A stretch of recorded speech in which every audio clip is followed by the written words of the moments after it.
Rosenfelt is back in the country for a series of workshops on producing, directing, and writing. Now, Scott is part of the team that produced Home Alone and Teen Wolf. Now, good morning, Scott, and welcome back. It's always nice to have you back here. Thank you. I was saying that you're probably more Filipino than a lot of Filipinos. I feel that. I'm starting to get that way. Okay, so you're here for a series of workshops, and here probably longer than your previous visits. So do tell us, you already had a workshop last Saturday. Yes. So how did that go? It went really well. It was a workshop about producing, about kind of teaching Filipinos how to produce and learn how to produce on a global scale.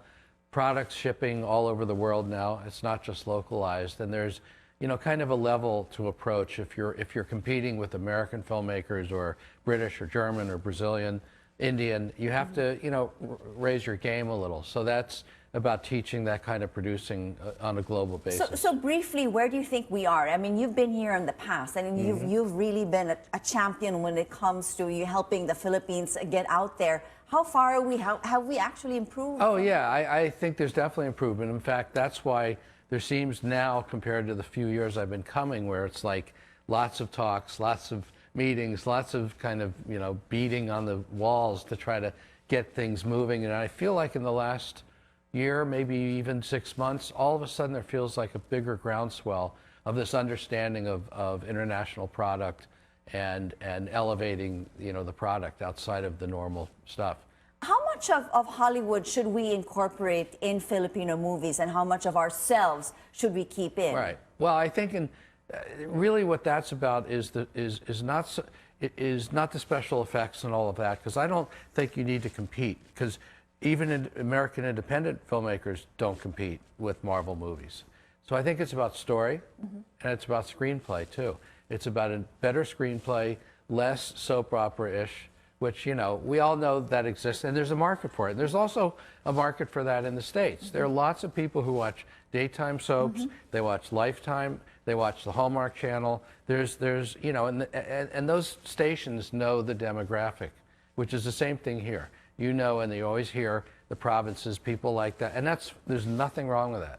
But there needs to be a whole new level of international So there's just something for everyone. So right. You just have to, broaden the playing field and add more, choices so right. that people can actually choose from. Now, we're actually celebrating our 100th anniversary here, Filipino filmmaking, and there's a lot, as we all right. know, of budding Filipino filmmakers that have joined, and have actually won in a lot of these international film awards. What advice would you give them? I think it's really to keep, there's the combination of, like you said, of being Filipino and telling those stories, but having them be able to reach a larger global audience. And that's really it. It's screenplay writing, it's structure of screenplays, and it's to take that kind of Western structure, but tell a Philippine story. But everything's universal. One of the things I spoke about at the seminar was the movie Smoke Signals that I did. And when we made the movie, it's about Native Americans. Native Americans are still mistreated in essence in the States. And people don't know a lot about their culture. They live on, not all of them, but some live on reservations. It's a very different way of living. And we illuminated that. At the same time, the story is ultimately about a father and a son that everyone can relate to. So you tell something unique, but also something everyone can relate to. So you need like a global theme, as you said, like a relationship that wherever you are, right. And then you kind of educate people with certain qualities that are only found in your area. So make it like a little bit like a docu, or maybe it's just so it has some truth to it. Yeah. At the same time, it's universal. It's something I've worked on a lot in the independent films that I've done. And it seems to have worked. Yeah. Based on your track record. And you have another one coming up, which is critical thinking. Yes, another one like that.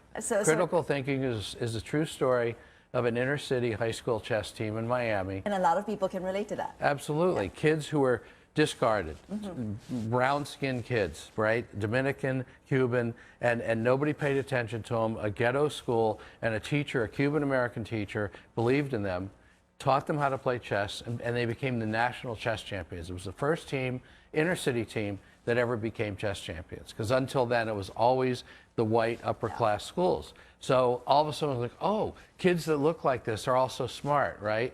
And it's a big story the same way. So it's about this culture. It's about, there's a lot of Spanish in it.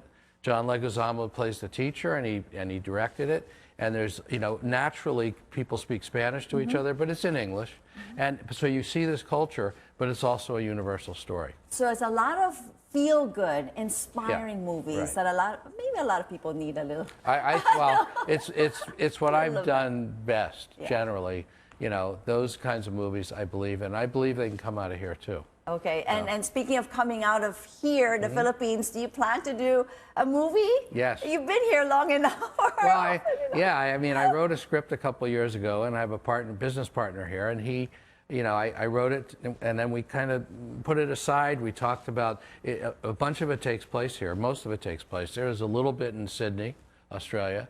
So we started talking, well, maybe we should find an Australian director, maybe Australian money. And then after a while, I thought, this should be a Philippine movie, really, if it's possible, because it's a more commercial movie.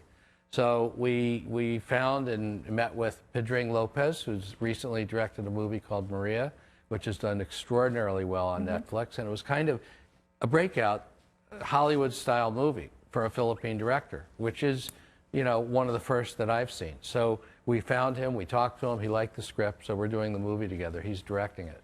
And we'll hopefully be shooting by the end of January. So that's wonderful. I mean, it's also inspiring to know that you feel that the Philippines can actually start to penetrate. I mean, we have been in little ways, maybe back ways with Lea Salonga and Bro. I mean, we are there. Right. But in terms of actual big-time movie. Yeah, and I think, you know, like the seminar and showed it to me. It's like when you're told you can't do it, it's like any teacher, a good teacher, and kids anywhere. If you're told you're stupid, if you're told you're third world, you start to believe it. Agree. And really all it takes is throwing that away and starting to believe something else. And you're here to help us throw it away with a series of workshops. Yes. Can people sign up? Yes. Or how I have a Facebook page. There are other ways that people can find how to sign up. But I did a producing workshop last Saturday, doing a writing workshop on September 28th,